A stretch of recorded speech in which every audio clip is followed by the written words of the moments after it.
حضرت عمر بن عبد العزیز کو جب گورنر ایران خط لکھتا ہے کہ زکوٰۃ کی رقم ہے تو کیا کرنا ہے، تو حضرت عمر بن عبد العزیز کہتا ہے اس کو لے کے یہاں نہ آنا، وہیں پہ غریبوں میں بانٹ دینا۔ وہ کہتا ہے میں نے غریبوں میں بانٹ دی، رقم پھر بھی بچ گئی، کیا کرنا ہے؟ تو حضرت عمر بن عبد العزیز نے واپسی خط لکھا، اچھا ایسا کرو غلاموں، انہوں نے کہا شادیاں بھی کروا دی، مہمانوں کے لیے مہمان خانے بھی قائم کر دیے، مسافر خانے بھی قائم کیے، تعلیمی ادارے بھی بنا دیے اور غلاموں کو آزاد بھی کروا دیا، رقم پھر بھی بچ گئی، کیا کرنا ہے؟ کہا اچھا اب اس رقم کو غیر مسلموں میں بانٹ دو، جتنے انہوں نے ٹیکس دیے ہیں اس سے دگنی رقم انہیں دے دو اور کہو جاؤ اس سے کاروبار کرو، کھیتی باڑی کرو، جب ہوگا تب واپس لوٹا دینا۔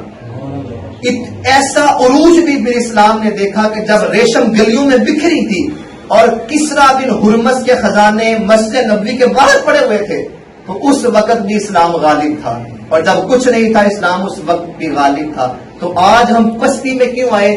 اس کا سبب معیشت کی کمزوری یا دولت کی قلت اور کثرت نہیں ہے، اس کا سبب یہ ہے کہ ہم نے اپنے اس مرکز کو چھوڑ دیا ہے، ہم گروہوں میں بٹ گئے ہیں، ہم فرقوں میں بٹ گئے ہیں، ہم نے امت کو توڑ دیا ہوا ہے، تو آج ہمارے ساتھ یہ ہو رہا ہے۔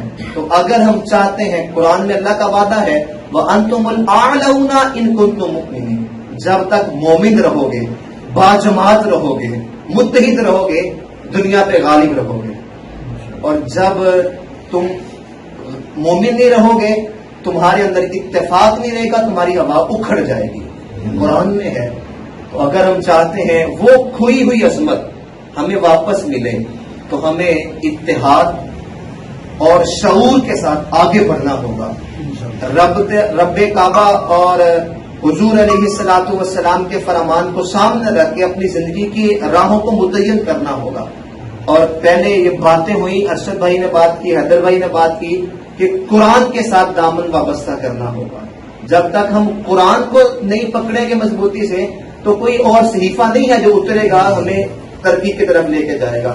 ترقی کا واحد رستہ ہے کہ ہم قرآن کو پکڑ لیں۔ اقبال نے جب شکوے کی زبان کھولی تو لہجہ بڑا تلخ ہوا، تیرے کعبے کو جبینوں سے بسایا ہم نے، تیرے قرآن کو سینے سے لگایا ہم نے، نوع انسانی کو تباہی سے بچایا ہم نے، صفائے دہر سے باطل کو مٹایا ہم نے، پھر بھی ہم سے گلا ہے کہ وفادار نہیں، ہم وفادار نہیں، تو بھی تو دلدار نہیں۔ اور جب پھر جواب آیا تو سارا نشہ اترا، الفاظ وہی ہیں، صیغہ بدلا، میرے قرآن کو سینے سے لگایا کس نے، صفائے دہر سے باطل کو مٹایا کس نے، نوع انسانی کو تباہی سے بچایا کس نے، تھے وہ تمہارے ہی ابا مگر تم کیا ہو، ہاتھ پہ ہاتھ دھرے منتظر فردہ ہو، ہر کوئی مست میزوں کے تن آسانی ہے، تم مسلمہ ہو یہ انداز مسلمانی ہے تری فقر ہے نہ دولت عثمانی ہے، تم کو اسلاف سے کیا نسبت روحانی ہے، وہ معزز تھے زمانے میں مسلمان ہو کر، تم خار ہوئے تاریخ قرآن ہو کر۔ جب تک قرآن کو نہیں تھامیں گے فلاح، ترقی، کامیابی ممکن نہیں ہے۔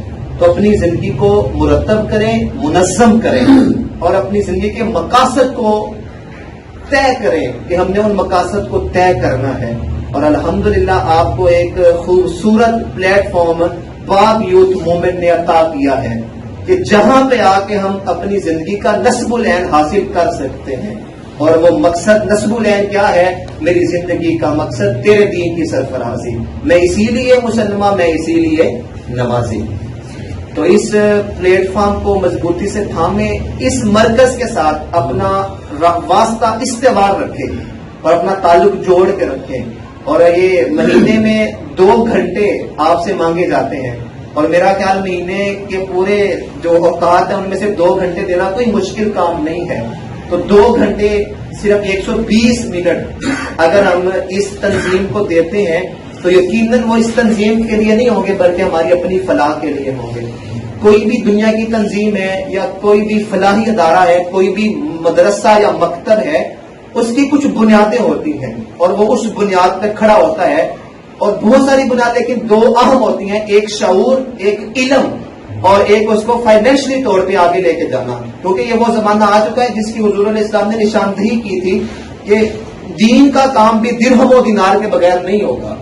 تو اس تنظیم کو اگر ہم نے کھڑا کرنا ہے تو اس کے ستون ہمیں خود بننا پڑے گا۔ اور اگر ہم اس کے ستون خود بنیں گے وہ کیسے؟ ہمیں اپنا وقت دینا پڑے گا اور ہمیں اپنا مال راہ خدا میں دینا پڑے گا. اور مال بھی کوئی لاکھوں یا ہزاروں میں نہیں ہے, تو مہینے کا میرا خیال 200 روپیہ ہے جو منتھلی جو ہے ہم وہ دیتے ہیں. اور 200 روپیہ تو ہم چائے والے پھٹے پہ بیٹھے تو وہاں پہ بیٹھ کے عیاشی میں اڑا دیتے ہیں. تو اگر یہ 200 روپئے سے کسی کے گھر کا چولہا جل جائے یا کسی غریب کی بیٹی کا گھر بس جائے یا کوئی مریض ہے اس کو شفا مل جائے تو یقیناً یہ ہمارے لیے ذریعہ نجات ہوگا. تو میں آپ کو آخر میں یہ پیغام دینا چاہوں گا کہ منظم طریقے کے ساتھ اور اہتمام کے ساتھ آپ کے پورا مہینہ آپ کے ذہن میں ہو کہ ہم نے فلاں دن 2 گھنٹے اپنی تنظیم کو دینے ہیں, اور آپ کا پورا مہینہ اسی انتظار میں گزر جائے کہ ہم نے جانا ہے, بیٹھنا ہے, دوستوں کو دیکھنا ہے. اور حدیث کا مفہوم ہے کہ اچھے دوست اور اچھا مسلمان مومن اس کے چہرے کو دیکھنا بھی عبادت ہے. تو ہم نے بیٹھنا ہے, ہم نے دین سیکھنا ہے, ہم نے شعور لے کے آنا ہے, ہم نے اتحاد کے لیے کوشش کرنی ہے, تو اس کے لیے ہمیں 2 گھنٹے دینا پڑیں گے. تو کوشش کیا کریں کہ پابندی کے ساتھ اور اہتمام کے ساتھ ہر مہینے 2 گھنٹے, اور دوسرا کہ اپنا جو اس میں حصہ ہے تو تھوڑا سا, لیکن پھر بھی جیسے حضرت بھائی نے بات کی کہ آپ کو جانے والے میں ہمارا نام بھی شامل ہو. جس طرح وہ ایک مائی جو وہ لے کے جا رہی تھی حضرت یوسف کو جب گولی لگی اس نے کہا نہیں خرید تو نہیں سکتی, نام تو آ جائے گا نا. تو وہ اس میں نام لکھوانے کے لیے آپ نے کوشش کرنی ہے, محنت کرنی ہے, جدوجہد کرنی ہے. یہ کوئی غیر لوگ تو بیٹھے نہیں ہوئے کہ ہم تلخ باتیں بھی نہ کریں, تو اپنے ہی بیٹھے ہیں تو کوشش کریں. یہ تعداد جو ہے یہ تھوڑی ہے, لیکن انشاءاللہ ہم جب اگلی مرتبہ ایسا کوئی پروگرام کریں گے تو کوشش کریں گے کہ سب کو ساتھ لے کر آئیں, ان کو ساتھ لے کے چلیں اور اپنا وقت جو ہے وہ ضرور پورا کریں. اللہ ہم سب کو عمل کی توفیق عطا فرمائے. آمین.